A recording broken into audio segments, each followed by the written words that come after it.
हमारे देश की अर्थव्यवस्था में पिछले 2 दिनों से बहुत ही अजीबोगरीब ट्रेंड देखने को मिल रहा है।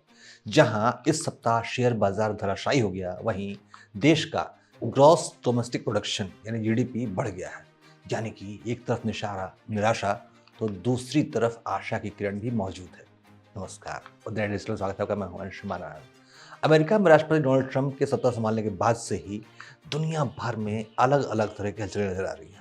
एक तरफ तो ट्रंप की तरफ से कनाडा, मैक्सिको, चाइना समेत कई देशों के आयात पर पारस्परिक कर लगाने की संभावनाओं के मजबूत होते ही 28 फरवरी यानी शुक्रवार को भारतीय शेयर बाजार बहुत ही जबरदस्त मंदी के साथ बंद हुआ। मुंबई शेयर बाजार और निफ्टी का सूचकांक जो है वो लगभग 2% गिरावट के साथ बंद हुआ, जो कि पिछले 52 महीनों के उच्चतम सूचकांक से 15% ये जो है वो कम है। भारतीय शेयर बाजार की गिरावट पर अमेरिका के विकास दर की उम्मीदों से कम होने का असर भी दिखाई दे रहा है, जिसकी वजह से विदेशी संस्थागत निवेशक जो हैं, जिसको एफआईआई बोलते हैं, वो भारतीय बाजारों से पैसा निकाल रहे हैं। और यही वजह है कि शुक्रवार को डॉलर के मुकाबले रुपया भी 28 पैसे कमजोर होकर 87 रुपये 46 पैसे के स्तर पर बंद हुआ। लेकिन शुक्रवार को ही देश की अर्थव्यवस्था के लिए एक राहत भरी खबर भी आई है। जी हाँ, दिसंबर की तिमाही में जीडीपी यानी जो हमारा ग्रॉस डोमेस्टिक प्रोडक्शन है, वो बढ़ के 6.2% हो गया। पिछले काफ़ी समय से इसमें गिरावट देखी जा रही थी, जो कि अब जाके सुधरने लगा है। और दूसरी तरफ वर्ल्ड बैंक ने भी ये बताया है कि भारत जो है वो उम्मीदों की किरण है और किस तरह से भारत अमीर देश यानी हाई इनकम इकोनॉमी वाले देशों की लिस्ट में शामिल हो सकता है। वर्ल्ड बैंक ने एक रिपोर्ट जारी की है, इसके मुताबिक भारत को अमीर देश बनने के लिए अगले कुछ दशकों में औसतन 7.8% की दर से विकास करना ही होगा। साथ ही वर्ल्ड बैंक की इस रिपोर्ट में यह भी कहा गया है कि भारत को साल 2047 तक एक हाई इनकम वाला देश बनने के लिए उसकी प्रति व्यक्ति सकल राष्ट्रीय आय को वर्तमान स्तर से लगभग 8 गुना ज्यादा बढ़ाना होगा। जी हाँ, यानी कि जो भारत में जो प्रति व्यक्ति आय है उसको 8 गुना बढ़ाना होगा अगर भारत को विकसित देशों की लिस्ट में शामिल होना है। तो ये वर्ल्ड बैंक का कहना है कि अगर हमारा देश साल 2032 तक एक अपर मिडिल इनकम वाला देश बनने की पूरी उम्मीदें हैं, लेकिन साल 2047 तक जब हमारी आज़ादी के 100 साल पूरे हो जाएंगे, उस साल तक एक विकसित देश बनने के लिए भारत को अगले 2 दशकों तक यानी 20 साल की जो अवधि है उसमें बहुत ही तेजी से, बहुत ही द्रुत गति से, बहुत ही स्पीड से विकास करना पड़ेगा। ये एक बहुत बड़ा लक्ष्य है।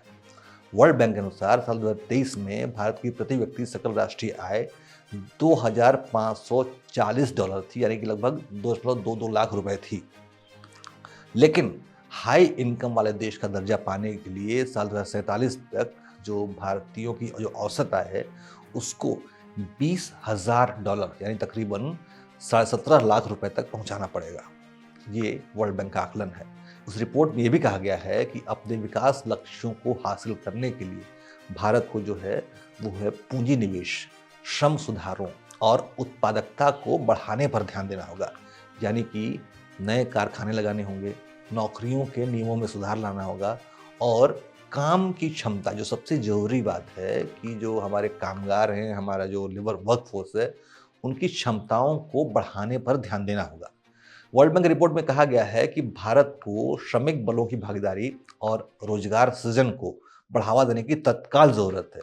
यानी ज़्यादा से ज़्यादा लोगों को काम मिलना ही चाहिए।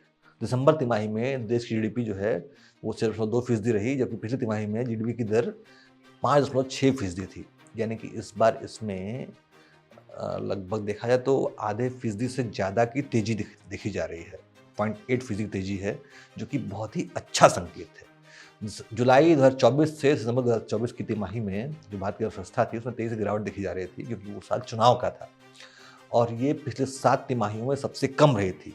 यानी वर्ल्ड बैंक की इस रिपोर्ट से ये बात साफ हो जाती है कि अगर देश में विकास चाहिए तो मोदी सरकार को सबका साथ सबका विकास की अपनी नीतियों को और भी आगे बढ़ाना पड़ेगा, उसका दायरा जो है विस्तृत करना पड़ेगा। क्योंकि अभी भारत की अर्थव्यवस्था में जो प्रगति दिखाई दे रही है वो अमीर लोगों को ज़्यादा अमीर बना रही है, जबकि गरीबों की हालत में बहुत ज़्यादा बदलाव देखने को नहीं मिल रहा है। हालांकि देश में गरीबों की संख्या में कमी आई है, लेकिन वो जो गरीब हैं वो निम्न मध्यम वर्ग में जाके समाहित हो गए हैं। और इन निम्न मध्यम वर्ग को उच्च मध्यम वर्ग में ले जाने की नीतियां तैयार करनी ही होगी। वर्ल्ड बैंक की रिपोर्ट में इसी की तरफ इशारा किया गया है। लेकिन अमेरिका समेत पूरी दुनिया में जो मंदी का माहौल दिखाई दे रहा है, उसे देखते हुए लगता है कि भारत की राह इतनी भी आसान नहीं है। इसके लिए वर्ल्ड बैंक को भारतीय अर्थव्यवस्था को, भारतीय नीति निर्माताओं को और भी ज़्यादा सहूलियतें प्रदान करनी पड़ेगी।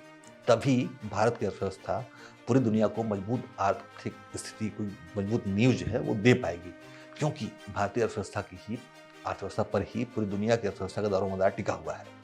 जय हिंद, जय भारत।